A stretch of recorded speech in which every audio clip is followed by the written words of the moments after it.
baik saya sapa kita semua. Shalom. Baik, pada hari ini kita siapkan hati kita untuk masuk dalam hadirat Tuhan. Mari kita siapkan hati kita. Kita mendengar firman Tuhan. Mari kita rasakan kekuatan yang dari Tuhan. Tuhan selalu ada dalam hidup kita. Kami percaya Tuhan, bahwa di setiap hati kami yang rindu akan Engkau. Hadirat Engkau Tuhan di tengah-tengah kami.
luar biasa Tuhan.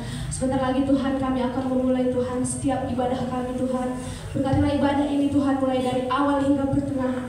Awal pertengahan hingga akhir ibadah ini Tuhan. Inilah doa yang kami sampaikan di dalam nama Tuhan Yesus Kristus. Kami berdoa dan mengucap syukur. Haleluya. Amin. Amin. Masih semangat untuk memuji Tuhan? Amin. Mari kita angkat pujian kita. Mari kita bersorak bagi nama Tuhan.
Baik, jika tidak ada, kita akan membawa sembahan kita dalam firman yang pada dulu.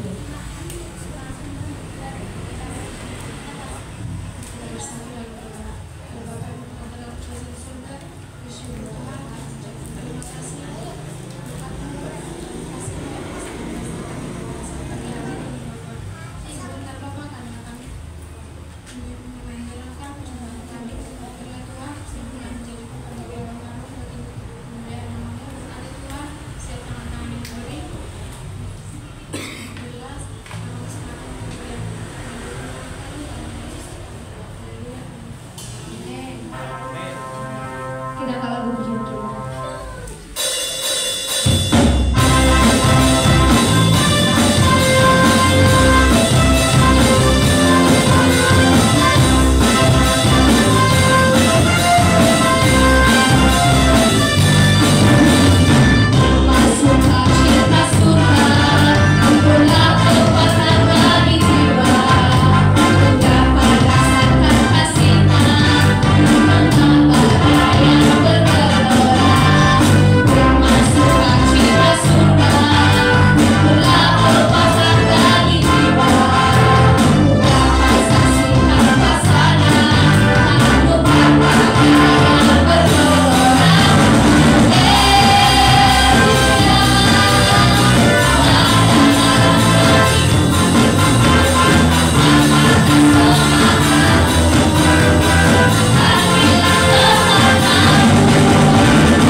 Baik, terima kasih buat persembahannya. Kembali kita siapkan hati kita untuk masuk dalam hadirat Tuhan. Haleluya Tuhan Yesus. Firman Tuhan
Firman-Mu tidak pernah berubah dalam hidup kami.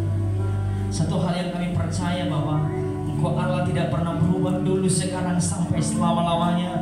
Dan Firman-Mu lah yang kami pegang, janji-Mu lah yang kami pegang, untuk kami tetap percaya meskipun kami tidak melihat.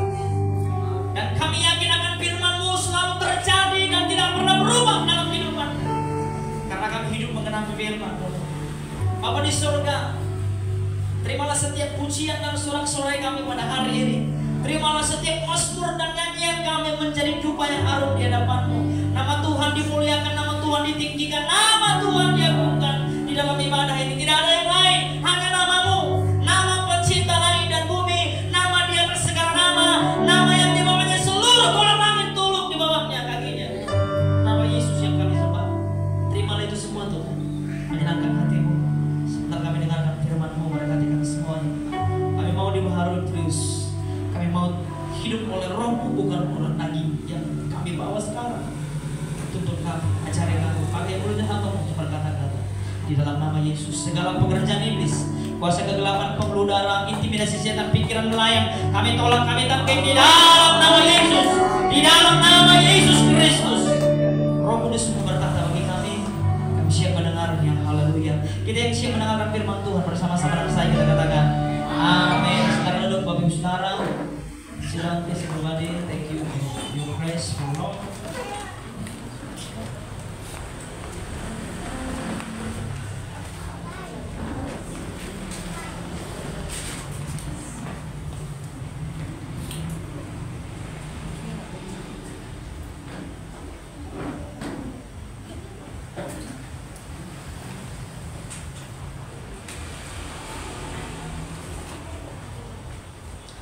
Baik, saya sapa kita semua dulu dalam kasih Kristus. Shalom lagi kita semua. Sekali lagi shalom. Bilang sama kiri kanannya, aku masih sehat sampai hari ini. Kalau ada yang sakit nanti ada di situ form sakit, doa tulis, biar nanti kita doakan ya. Kalau yang sakit, kalau masalah keuangan nggak usah tulis, baru kita semua doakan ya. Kalau masalah keuangan. Tapi kalau masalah sakit penyakit, kita doakan bersama-sama. Baik, Bapak Ibu Saudara yang terkasih oleh Kristus, kita akan dengarkan firman Tuhan. Mari kita buka kitab kita bersama-sama, Efesus pasal 5 ayat yang ke-18.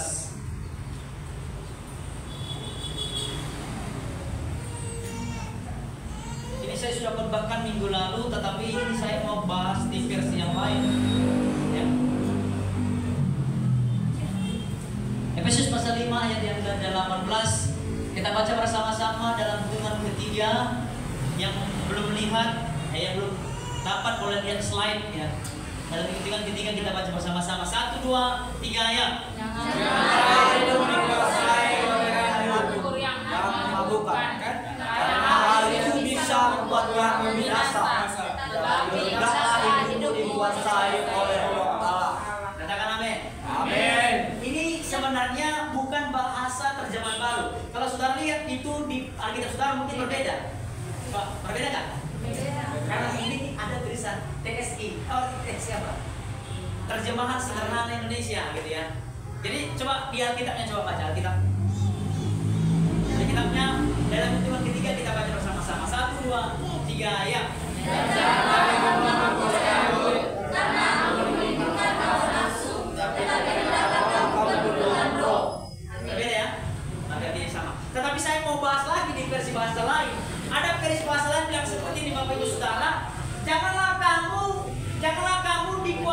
oleh anggur, karena itu adalah cikal bakal kejahatan. Tetapi hendaklah kamu dikuasai oleh Roh. Bapak Ibu Saudara yang terkasih dalam Kristus, tema firman kita pada siang hari ini adalah hidup oleh Roh. Bilang sama-sama dengan saya, hidup oleh Roh. Hidup oleh Roh.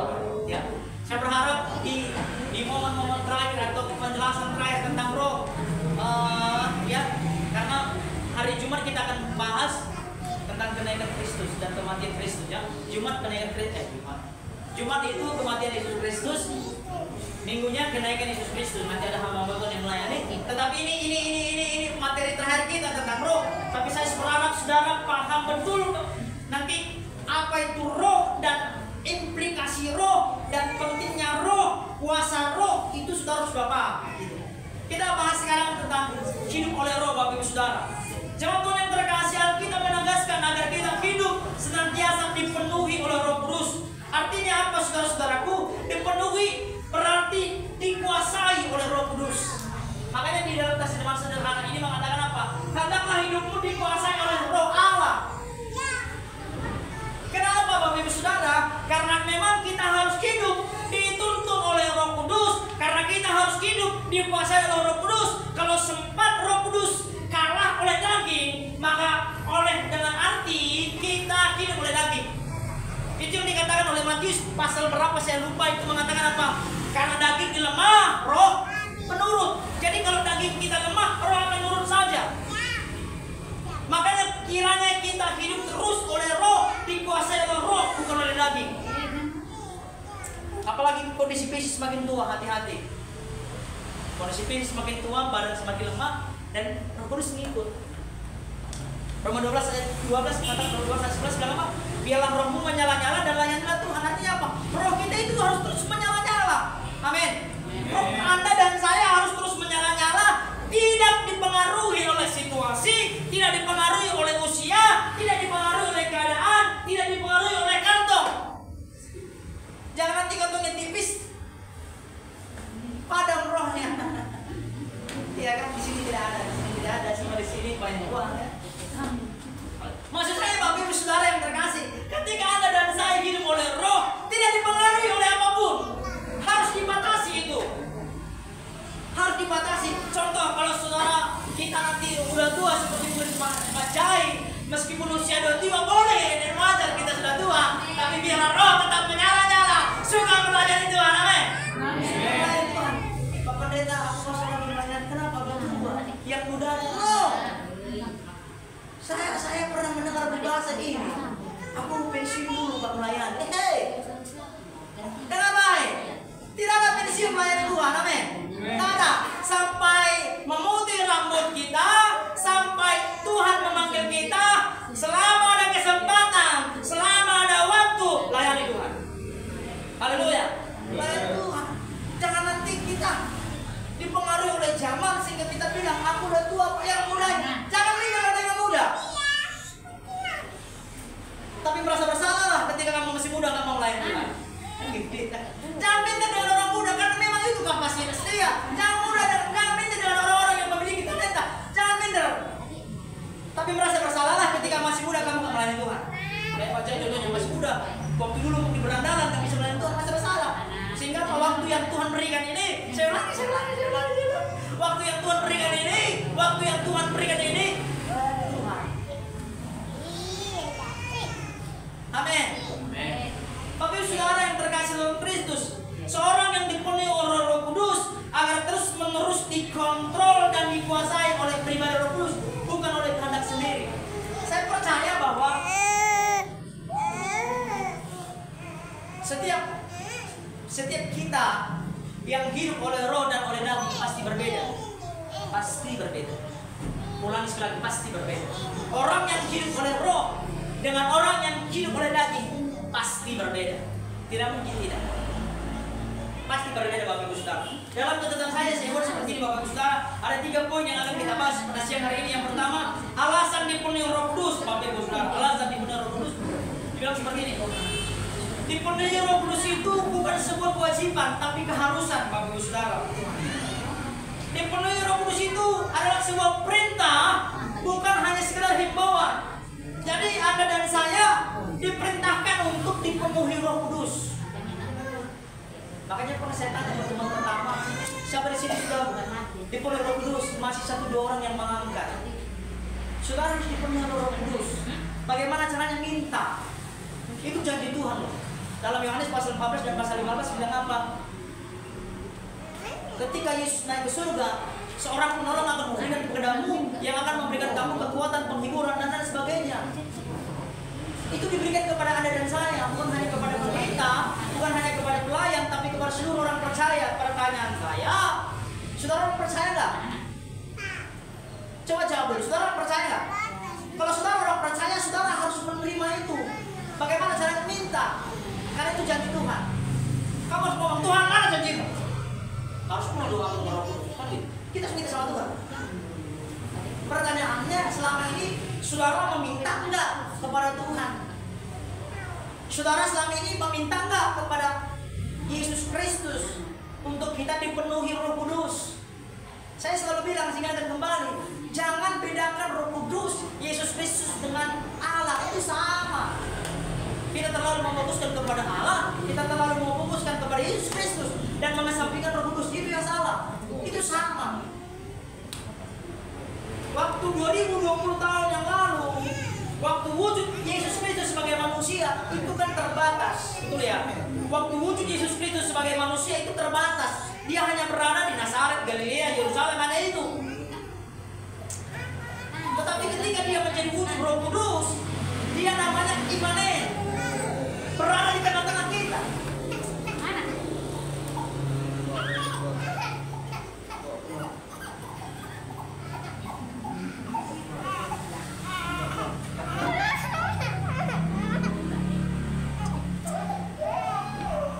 Sudah?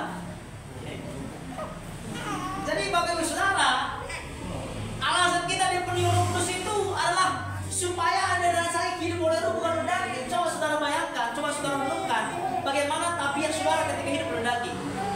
Tabiat ya, tahu tabiat ya? Ekspresi hidup ketika kita hidup oleh daging dan ketika kita hidup oleh Roh. Saudara masih ingat nggak waktu itu saya buat kertas, saya kalungkan di leher, di depan itu Roh Kudus, di baliknya itu daging. Saudara masih ingat nggak? Masih ingat nggak? Di depan itu ada 9 buah roh yang saya sampaikan, tetapi di baliknya itu ekspresi oleh daging. Jadi contohnya, kalau saya hidup oleh daging, bila terlambat, kamu apa yang terlambat? Pecah! Daging. Tapi kalau hidup oleh Roh, Dek, kenapa terlambat? Iya Pak Pendeta, tadi gue suruh maaf ya. Kan masuk akal nggak sebenarnya? Dia wajar nggak terlambat kalau masuk aja? Kalau bocor ban, masuk akal nggak? Masuk akal dong. Dia nggak mau bocor ban, dia nggak mau terlambat. Tapi bocor ban siapa yang sangka? Tapi ketika dia datang ke gereja, dia datang mau beribadah, dia datang melayani, datang pendetanya, datang kemana? Kenapa kamu terlambat? Nggak ditanya, pecah! Kehidupan nggak datang lagi. Kenapa? Malahnya Roh kan? Itu ekspresi sikap yang berbeda Bapak Ibu Saudara. Begitu juga dengan kehidupan saudara. Kalau saudara hidup oleh kasih, saudara hidup oleh Roh. Ketika ada orang salah, aku juga pernah salah Pak ya. Jadi nggak dibalas kesalahan dengan kesalahan. Itu dia. Itu hidup oleh Roh. Tapi kalau hidup oleh daging, balas kejahatan sekali, 1000 kejahatan dihantam. Ya jangan. Di sini nggak ada, di sini semua hidup oleh Roh. Oh, haleluya. Tapi gitu ya. Hidup oleh Roh pasti berbeda. Coba tengok mukanya pun beda. Coba tengok mukanya pasti beda. Orang yang hidup oleh Roh, dia sukacita, mau nggak ada uang. Sukacita, mau dalam ada masalah. Sukacita itu beda. Saya bersyukur sama Tuhan. Roh itu tetap ada dalam diri saya. Oh, saudara, saya bilang sama saudara gitu. Ketika saudara merasa bersalah, nggak bergereja, tapi Roh Kudus masih ada dalam diri saudara, masih hidup itu. Saya pernah bilang, dan saya ingatkan lagi, Roh Kudus nggak bisa pergi dari diri orang percaya, hanya padam. Hanya padam. Arti padam itu berarti hidup kita dikuasai oleh daging, gitu ya. Roh Kudus nggak bisa pergi dalam diri kita, karena kita orang percaya. Tapi dia padam. Makanya Roma 12:11 bilang apa? Biarlah Roh menyala-nyala. Kenapa? Karena mungkin padam, harus dinyalakan. Itu dia. Kalau Roh Kudus ada dalam diri kita, itu berbeda. Setelah saya ingatkan, selalu saya bilang bahwa Yohanes ketika dia hidup dalam Tuhan, Yohanes ya, bukan Yohanes murid Yesus, tetapi Yohanes Pembaptis, dia bilang gini, Bapak Saudara, biarlah engkau lebih besar, aku semakin kecil. Biarlah engkau lebih besar, aku semakin kecil. Supaya apa? Hidup yang dia miliki dikuasai oleh Roh Allah, bukan oleh dagingnya. Orang yang hidup oleh Roh pasti berbeda lewat ekspresi dan lain sebagainya, Bapak Ibu Saudara. Karena kenapa? Roh Kudus akan memberikan kita kemampuan untuk menjadi dewasa secara rohani. Roh Kudus akan membawa kita step by step untuk kita dewasa secara rohani. Hei, Bapak Ibu Saudara, Roh Kudus akan membawa Anda untuk menjadi dewasa rohani. Semakin hari belajar akan kebenaran firman Tuhan. Jika saudara semakin mengerti, everything you know, apapun yang terjadi dalam kehidupanmu, kamu percaya itu seizin Tuhan, tidak pernah keburukan, tidak pernah malapetaka, tidak pernah kecelakaan, mendatangkan kebaikan. Itu janji Tuhan. Kalau kamu hidup oleh Roh, tapi kalau kamu hidup oleh daging, kamu mau coba aja, sial kali kau ini. Iya gitu. Kalau kamu oleh daging, yang mau coba sial kali kau ini. Kita nggak tahu semua hari diciptakan Tuhan itu baik. Saya waktu tabrakan 2020 kalau saya salah, itu perintah saya. Makanya udah merek ninja namanya itu, body apa ya? Saya nggak bilang sial kali kau ini. Saya hanya dua hal. Apakah ini kesalahan saya, keteledoran saya, atau ini adalah seizin Tuhan, kan gitu. Karena sesuatu yang terjadi dalam kehidupan kita bisa keteledoran kita, betul ya. Contohnya coba perintah, so jago, namanya manusia, tabrakan, biasa gitu loh. Kita yang nggak jago. Atau yang kedua, kita sudah melakukan semua, kita pelan, kita lambat, kita berolah. Saudara paham nggak maksud saya? Kita pelan nih, kita berada di jalur, orang yang nabrak kita bilang siap, bukan. Seperti saya, seizin Tuhan, dan Tuhan punya rencana juga lagi. Pola pikir orang yang hidup oleh Roh akan seperti itu. Dia tidak akan menyalahkan orang lain, dia tidak akan pernah menyalahkan situasi. Dia percaya Tuhan bekerja dalam segala sesuatu. Jadi ketika saudara mengalami insiden yang saudara tidak mau terjadi, Tuhan, apa rencanamu dalam kejadian ini? Kan gitu. Itu harus pola pikir saudara. Saudara kehilangan uang, jangan bilang aduh sial kali aku cak. Tuhan, ini salah saya atau ada rencana Tuhan di balik ini? Kadang kan ini saya punya dompet, ada di mana-mana saya terledor saya. Iya kan? Puji Tuhan saya punya istri cantik yang selalu mengingatkan, kan gitu. Kalau enggak, habis lah. Artinya apa, Bapak Saudara? Jangan kita selalu berpikir negatif. Halo Bapak Ibu, jangan kita selalu berpikir negatif dalam segala keadaan. Jangan kita selalu berpikir negatif dalam segala situasi. Saya pernah bilang gini, saya ngomong sama Pak Jai, saya bisik-bisik, saya pernah bilang, saya bisik-bisik, saya tengok minta perasaan dong. Kalau dia berpikir negatif, dia mungkin bisa balas ya. Tapi kalau dia berpikir positif, biasa aja. Banyak yang menceritakan apa kepala, nggak harus aku. Itu orang berpikir positif. Pendeta Gilbert Lumindong bilang seperti ini. Ini kan di video kan, nanti dia tahu. Kita di YouTube ya. Pendeta Gilbert Lumindong bilang gini, orang yang mudah tersinggung adalah anak-anak rohani. Orang yang mudah tersinggung adalah anak-anak. Karena kenapa? Bapak Ibu Saudara, sikit-sikit tersinggung. Itu bukan bagian kita lagi. Saudara bukan manusia yang baru bertobat. Saudara sudah lama bertobat, tapi terus aja anak-anak. Bilang sama kita, bukan aku itu ya. Jadi di sini nggak ada yang mudah tersinggung ya. Semua di sini kebal. Ya. Jadi alasan kita mau dipenuhi Roh Kudus, kita sudah jelas. Jelas dikatakan oleh kita bahwa apa? Yang pertama, Roh Kudus itu menolong saudara. Haleluya. Yang kedua, Roh Kudus menghibur saudara. Roh Kudus itu menolong kita di saat kita tidak mampu. Roh Kudus menghibur kita di saat kita dalam keadaan lemah, dalam posisi down. Kita pasti mengalami titik-titik lemah, ya. Titik-titik jenuh, titik-titik bosan. Bukan saudara, saya juga kadang mengalami posisi seperti itu. Saya sudah Tuhan, kenapa hanya 20 orang aja? Nggak sampai 50. Kita kan berdoa supaya kehadiran terus bertambah kan gitu kan. Terus aja Tuhan Yesus. Memang Tuhan itu baik. Dulu waktu saya berdoa saya berdoa sama Tuhan.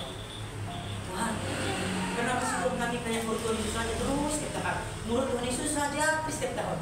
Tahu maksud saya? 12 orang, 13 orang.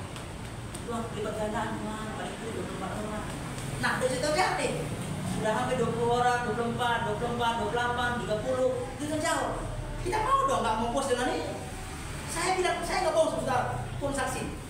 Dalam doa saya tahun ini Tuhan sampai keluar itu pintu nggak muat lagi di gereja. Saya bilang sampai tahun ini Bang harus keluar itu menurut di situ sampai nggak muat. Karena kenapa? Kita mau terus melakukan next level. Saudara mau kepanangan terus nggak pakai AC? Harus pakai AC dong gimana ya kan? Harus pakai AC. Artinya kita mau melanggar terus dari hari ke hari, jangan terus stagnan. Kenapa Bapak Saudara? Orang yang hidup menurut kita punya Roh Kudus yang akan memberikan kita pewahyuan. Dengan baik, orang yang dekat dengan Allah. Amsal atau Mazmur bilang gini, Allah akan memberikan rencananya dalam kehidupan kita. Memberikan rencananya apa? Memberitahukan rencananya kepada kita. Boksen, kamu akan mengalami ini. Pak Jai sering cerita sama saya. Maksudnya begini, Pak Dija, gini. Kita sering share sama Pak Jai. Kita bilang, Bapak bantu saya dulu. Kenapa? Beliau sudah banyak pengalaman secara melayani menginjil. Bahasa Cinanya saya masih bocil. Kalau saya bocil, saudara apa? Balik lagi. Tapi artinya gini, kita harus tetap belajar kepada orang-orang yang lebih pengalaman gitu ya. Jangan malu dengan apa. Meskipun saya gembala, saya harus belajar kepada orang lebih senior. Jangan, saya kan gembala, apa yang saya dengar? Bapak itu mendengar saya. Mana bisa kayak gitu? Harus tunduk kepada orang yang lebih pengalaman. Amsal bilang begini, banyak penasihat, kokohlah kota. Jadi kita perlu banyak ucapan supaya pelayanan semakin maju. Roh Kudus akan bekerja, percaya saudara, aku dalam kehidupan saudara, dalam rumah tangga saudara, jangan takut. Orang yang dipenuhi Roh Kudus, setiap langkahmu diatur Tuhan, percaya deh. Orang yang dipenuhi Roh Kudus, setiap langkah kita diatur Tuhan. Sehingga yang tadinya kecelakaan, Tuhan akan gagalkan. Kenapa? Kamu hidup oleh Roh. Yang tadinya mengalami musibah, Tuhan akan gagalkan. Karena kenapa? Dipenuhi Roh. Ingat nggak kasus ketika Paulus mau ke suatu tempat, tapi Roh Kudus ngomong sama dia, Paulus jangan ke situ. Waktu itu kalau saya nggak salah, Paulus mau ke Roma pada waktu itu.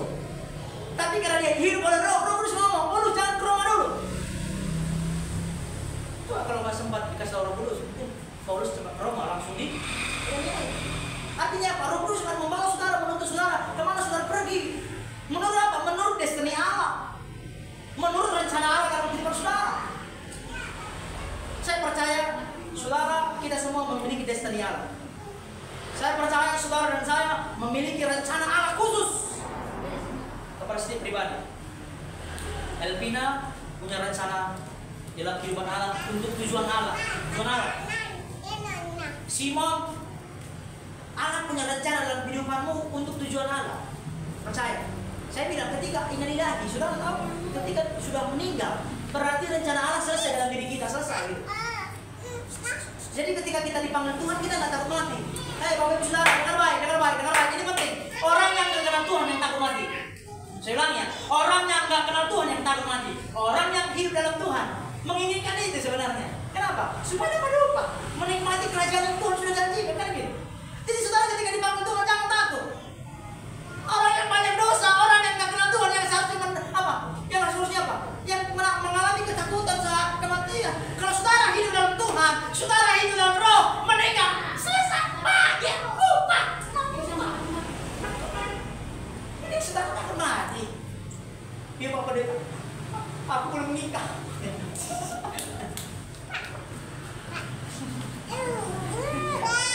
Iya guys, ini banyak belum nikah ya. Aku belum nikah Pak Pendeta, janganlah Pak Pendeta.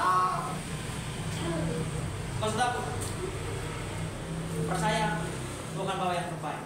Amin. Yang jomblo juga percaya Tuhan bawa yang terbaik. Amin. Pak Jai, di sini banyak jomblo Pak Jai. Karena kenapa? Tuhan akan bawa saudara kepada yang terbaik. Tuhan bawa saudara kepada yang terbaik, nggak segan, nggak kawin yang terbaik. Ketika gagal, berarti Tuhan memberikan yang terbaik.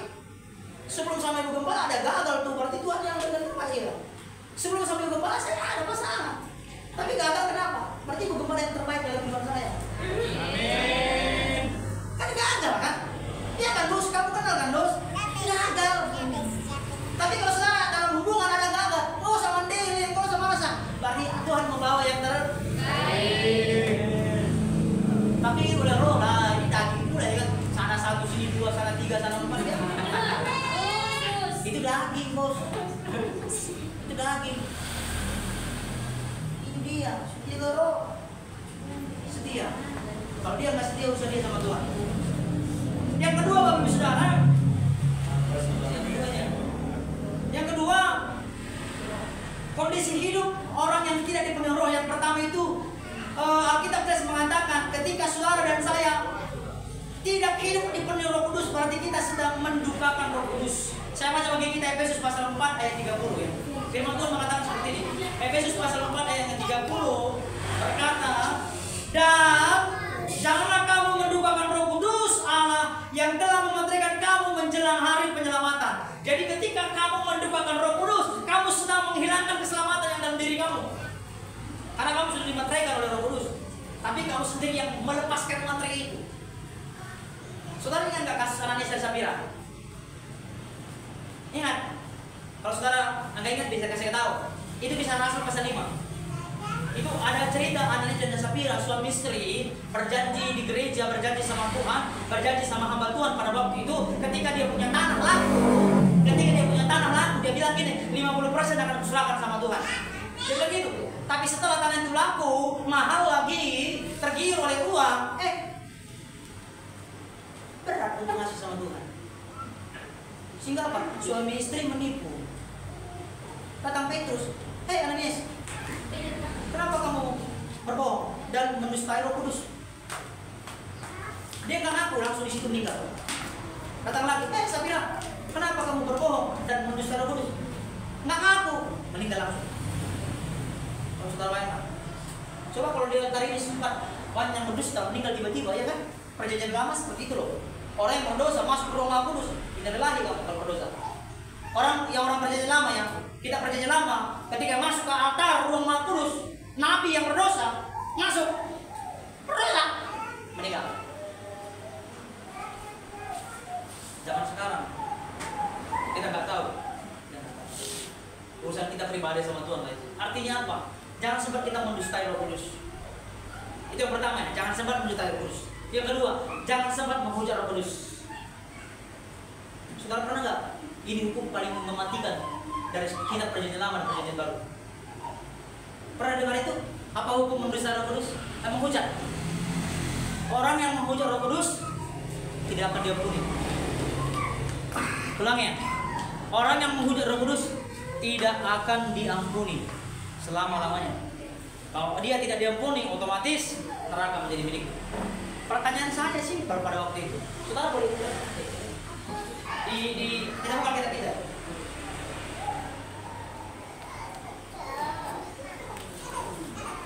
Satu Tesalonika pasal 5 ayat 19.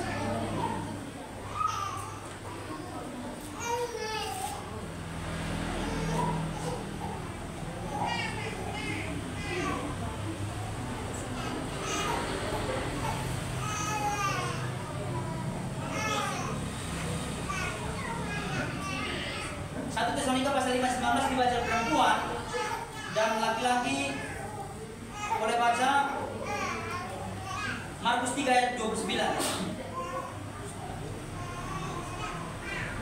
Perempuan 1 Tesalonika 5 ayat 19 baca, dan nanti setiap selesai laki-laki Markus 3 ayat 29.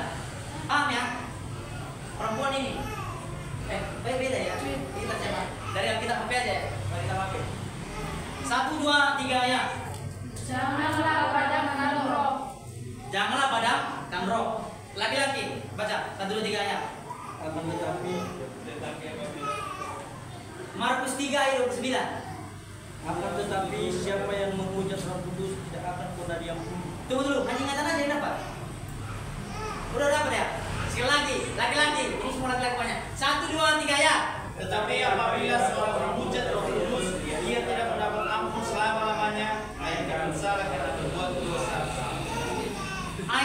1 Tesalonika ini mengatakan apa?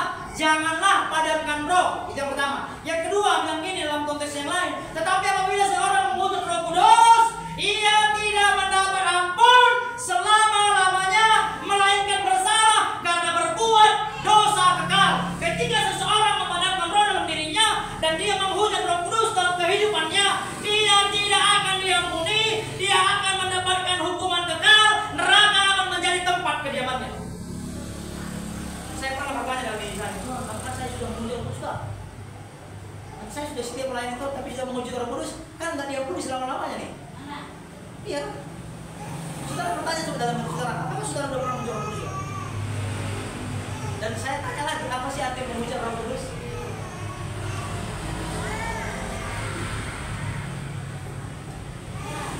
Orang menghujat Roh Kudus itu yang pertama, orang yang menyangkal Yesus Tuhan dan Juru Selamat, dia menghujat Roh Kudus.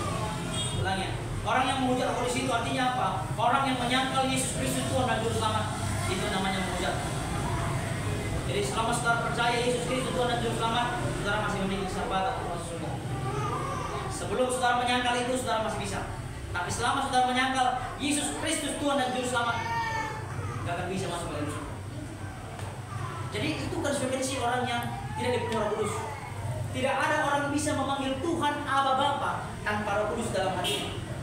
Tidak ada orang yang bisa mengeluarkan Yesus Kristus Tuhan dan Juru Selamat tanpa Roh Kudus dalam dirinya. Tidak bisa.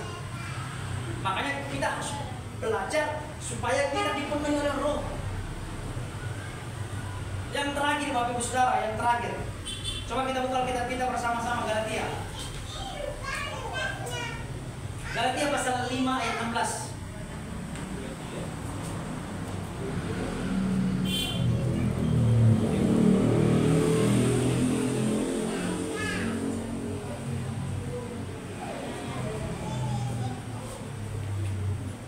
Yang sudah dapat katakan amin. Amin. Dengarkan instruksi saya Bapak Ibu Saudara. Nanti kita baca secara responsoria sampai kepada ayat yang ke-23. Ayat 16 perempuan-perempuan cantik, ayat 17 laki-laki ganteng. Paham ya? Saya akan baca dulu berikut dilanjutkan oleh perempuan-perempuan cantik. Hidup menurut daging atau roh?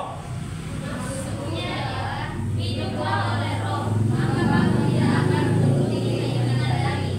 Sebab keinginan daging berlawanan dengan keinginan roh, dan keinginan roh berlawanan dengan keinginan daging, karena keduanya bertentangan, sehingga kamu setiap kali tidak melakukan apa yang kamu kehendaki. Akan tetapi jikalau kamu memberi diri dipimpin oleh roh, maka kamu tidak hidup di bawah hukum Taurat. Perbuatan daging telah nyata, yaitu percabulan, cemaran hawa nafsu, Penyembahan berhala, sihir, perseteruan, perselisihan, iri hati, amarah, kepentingan diri sendiri, perzinahan, roh pemecah. kedengkian, kemabukan, pesta pura dan sebagainya. Terhadap semuanya itu peringatkan kepada kamu seperti yang telah kubuat dahulu, bahwa barang siapa melakukan hal-hal yang demikian, dia tidak akan mendapat bagian dalam kerajaan Allah. Tetapi buah roh ialah kasih, sukacita, damai sejahtera, kesabaran, kemurahan, kebaikan, kesetiaan. Kelemah lembutan, penguasaan diri, tidak ada hukum yang menentang hal-hal itu. Katakan amin. Amin. Jadi orang yang hidup oleh roh dan orang yang hidup oleh daging berbeda Bapak Ibu Saudara. Orang yang dipenuhi Roh Kudus dimampukan untuk menghasilkan buah roh. Katakan amin. Ulangi sekali lagi. Orang yang dipenuhi Roh Kudus dimampukan untuk menghasilkan buah roh. Itu yang kita baca barusan di dalam pasal yang kelima ayat 22. Tetapi buah roh ialah kasih, sukacita, damai sejahtera, kesabaran, kemurahan, kebaikan, kesetiaan, kelemah lembutan, penguasaan diri. Kita dimampukan untuk melakukan itu. Ketika ada sesuatu terjadi, saudara akan dimampukan oleh roh untuk mengendalikan diri saudara. Ketika ada kesabaran saudara diuji, Roh Kudus akan memampukan saudara untuk bersabar. Ketika kebaikan saudara diuji, ketika kesetiaan saudara diuji, ketika kelemah lembutan saudara diuji, itu semua akan membuat saudara mampu ketika Roh Kudus ada dalam diri saudara.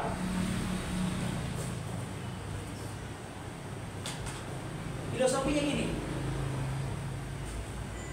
Kalau saudara berdoa, Tuhan malam ini malam saudara berdoa, Tuhan berikan kesabaran untuk menghadapi wacana. Tuhan tolong aku, berikan aku kesabaran untuk menghadapi teman-temanku Tuhan Yesus. Tuhan berikan aku kesabaran untuk menghadapi teman sekampusku Tuhan Yesus. Amin. Besok kita jalankan. Ada teman-teman jahil, langsung marah, berarti gagal. Kalau saudara berdoa kesabaran, yang diuji kesabaran, betul ya? Kalau saudara berdoa untuk kebaikan, yang diuji kebaikannya. Ini enggak, Tuhan dengan kesabaran, langsung diuji Tuhan. Nggak sabar. Maki lah, cakap kotor lah. B2, B3, B4. Iya. Kan yang didoakan kesabaran, betul ya? Yang Tuhan datangkan nggak mungkin berkat. Yang Tuhan datangkan kesabaran. Supaya apa? Diuji kesabarannya. Kalau saudara berdoa, Tuhan jagalah mulut kiri Tuhan supaya jangan cakap kotor. Tuhan jagalah mulut kiri supaya janganlah kreak-kreak atau mungkin bahasa-bahasa sumbang gitu ya. Yang Tuhan uji mulutnya, bukan hatinya. Kan gitu. Kita ini kadang lucu. Saya terberkati. Jangan pernah minta pelangi datang kalau tidak mau hujan badai turun. Nangkap nggak saya? Jangan pernah minta badai datang kalau tidak mau hujan badai turun. Hujan badai itu setelah hujan badai turun biasanya nambah pelangi. Kita maunya pelangi aja, tidak mau hujan badainya. Jangan pernah minta bintang bersinar di siang hari, nggak akan bisa. Nggak nampak bintangnya. Tapi bintang itu akan bersinar ketika gelap. Kalau gelap terjadi dalam kehidupanmu, berarti Tuhan sedang mau memunculkan bintang dalam dirimu. Halo, jangan pernah minta pacar pagi hari kalau tidak mau melewati gelapnya malam. Iya kan? Indah kali sunrise. Sunrise-nya? Berarti sunrise pas lah, lulus kalau pajar. Jangan pernah minta sunrise muncul kalau tidak mau melewati pagi pajar. Pajar itu kan mulai jam 12 teng 1 itu udah mulai pajar kan? Kita maunya pajarnya jam 6 aja supaya nampak sunset. Sunrise ya itu. Kita kan gitu, kita mau pelangi tapi nggak mau badai turun, nggak mau hujan turun lebat. Nggak bisa muncul pelangi, Bapak Ibu Saudara. Kita mau bintang bersinar, tapi kita maunya di siang hari ya nggak bisa. Bintang akan bersinar ketika malam hari. Kalau kehidupanmu sedang malam gelap, berarti Tuhan sedang memunculkan bintangmu. Nangkap nggak maksud saya? Bintangmu akan bersinar ketika kehidupanmu gelap. Kalau kehidupanmu nyaman-nyaman aja, kamu nggak kerja di bintang. Bintangmu nggak muncul, bos. Bintang akan muncul ketika gelap malam. Ketika kehidupan kita gelap, berarti Tuhan sedang mau memunculkan bintang kita. Keren nggak? Kalau bintang di langit itu, keren kali kalau bintang itu muncul. Ya, ini semua berkati kita semua. Saya undang pemain musik maju ke depan yang ganteng-ganteng. Ya. Kita akan satu lagu pujian, Bapak Ibu Saudara.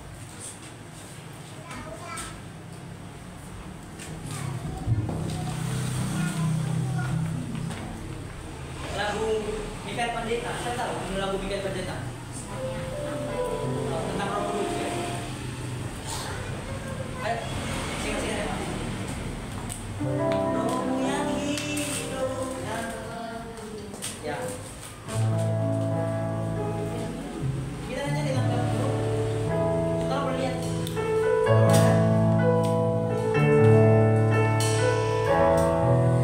Haleluya.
Baik, terima kasih buat firman Tuhan yang telah disampaikan hambanya.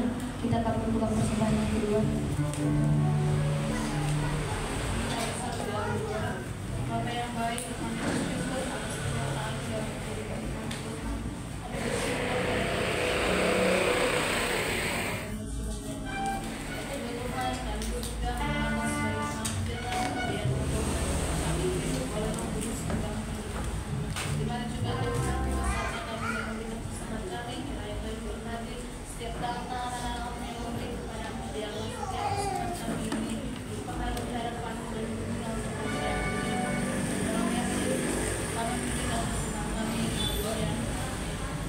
Dan kalau pujian kita.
Oke, baik, kita sudah mendengar firman Tuhan dan saat ini mari kita perhatikan bersama-sama di layar LCD beberapa pengumuman. Yang pertama, laporan persembahan Minggu 17 Maret 2024 ibadah raya dengan kehadiran 28 orang, persembahan pertama 53.000, persembahan kedua 50.000 dan dana isi 24.000. Ibadah komsel kehadiran 20 orang yaitu kediaman Bapak Zai.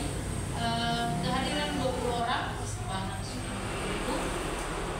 Ibadah Holy Kids kehadiran 12 orang, persembahan 8.000.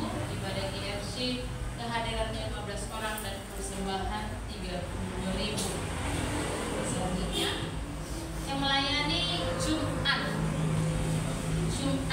depan, hari Jumat kita kembali beribadah di gereja tanggal 29 Maret, masuk jam 10 pagi, bukan jam setengah 11. Jam 10 pagi kita masuk beribadah di ibadah Jumat Agung, hari kematian Yesus Kristus. Worship leader Mita Gulo, singer Elvina dan Wida, tim pemusik Jurpan Paulus dan Rob, khotbah Ibu Gembala Kolektif Melodi dan pengumuman Ibu Gembala. Baik, selanjutnya mari kita hadiri setiap ibadah yang ada di gereja kita ini. Hari Rabu komsel.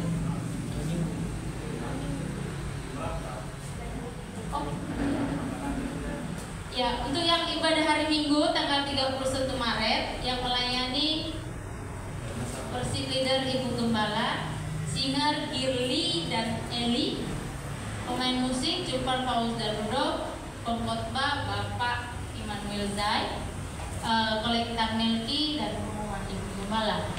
Hari Rabu tetap ada konser di gereja jam 8. Lalu hari Jumat ada ibadah remaja Sepragados di Sukadono, dan hari Jumat ada PA Holy Kids di gereja. Jumat, oke, maaf ya, sorry. Hari Jumat ditiadakan berarti tidak ada ibadah, hanya ibadah Jumat Agung saja jam 10. Hari Sabtu tetap ada GFC jam 8 dan ada PA Sepragados Sekolah Minggu di Sukadono. Itu saja pengumuman kita. Jadi mari kita ingat bersama-sama, hari Jumat kita kembali lagi ke rumah Tuhan memperingati hari kematian Yesus Kristus jam 10 pagi. Bawa teman-teman kita, bawa saudara, bawa keluarga kita untuk bersama-sama mengenang hari kematian Yesus Kristus. Tuhan Yesus memberkati.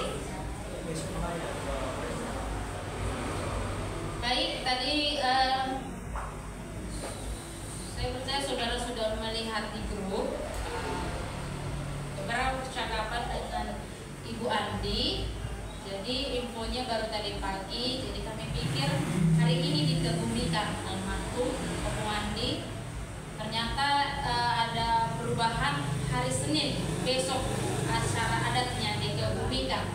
Jadi mari kita hadir besok jam-jam makan siang di acara adat pengebumian almarhum Opung Andi Doni. Kita boleh sama-sama juga boleh, mau langsung juga boleh. Jadi kita akan saling konfirmasi. Itu saja, bagaimana? Baik, itu saja. Kita akan mengakhiri ibadah kita pada siang hari ini. Saya undang seluruh jemaat Tuhan, mari kita berdiri dan kita nyanyikan pujian kita. Kiranya Engkau memberkati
aku dalam perjalanan Engkau keluar masuknya. Engkau yang memberkati di dalam nama Yesus Kristus Tuhan. Jika ada dari jemaatku yang sakit, yang tidak hamba sebutkan namanya, kiranya Tuhanlah yang menjadi penyembuh bagi jemaat. Jika ada jemaatmu yang berbeban berat, kiranya Engkau Tuhan yang memberikan kekuatan dan kesabaran.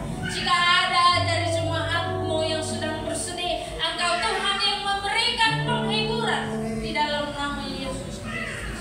Engkau memberkati setiap pelayan-pelayan Tuhan, anak-anak Tuhan yang melayani pada hari ini. Berkati mereka semua dengan berkat yang besar. Engkau semakin limpahkan karunia dan talenta-talenta agar mereka pakai di masa muda mereka untuk melayani dan menyenangkan hati Tuhan. Kami juga berdoa bahwa Pak Gembala yang sudah memberitakan firman Tuhan pada siang hari ini, Engkau memberkati hamba ini sebagai pemimpin di dalam gereja ini, pemimpin dalam iman kami. Berkati hikmat marifat yang daripada Tuhan Engkau limpahkan dalam kehidupan hamba-Mu, semakin Engkau urapi di dalam nama Yesus Kristus. Kami juga berdoa buat keluarga besar Bapak Andi Guru Pasari, Guru Siregar, Tuhan yang saat ini sedang berduka karena kepergian berpulangnya ayah atau Om Andi Doli ke rumah Bapa di surga. Kami berdoa dari tempat ini, kiranya Engkau memberikan penghiburan bagi keluarga besar, Engkau memberikan kekuatan, kesabaran, keikhlasan untuk menghadapi kenyataan yang Tuhan berikan dalam kehidupan mereka. Bahkan kami berdoa juga buat acara pengabdian, acara adat besok, supaya semuanya berjalan dengan lancar. Tuhan memberkati dan mencukupkan semua yang mereka perlukan. Terima kasih Bapak yang baik, Bapak yang mulia. Terpuji termuliakanlah nama-Mu dari sekarang sampai selamanya. Bapak Ibu yang terkasih dalam nama Yesus, sebelum kita menerima berkat yang besar daripada Tuhan, mari kita mengucapkan doa Bapa kami. Bapa kami yang di surga, dikuduskan nama-Mu, datanglah kerajaan-Mu, jadilah kehendak-Mu di surga. Berikanlah kami hari ini makan kami yang secukupnya, dan ampunilah kesalahan kami, seperti kami juga mengampuni dosa kesalahan kami. Jangan coba dalam kesalahan, tapi lepaskan kami dari jahat. Karena oleh-Mu kerajaan dan kuasa dan kemuliaan sampai selamanya. Mari kita angkat kedua tangan kita dan mari kita terima berkat yang besar daripada Tuhan. Tuhan memberkati engkau dan melindungi engkau. Tuhan menyinari engkau dengan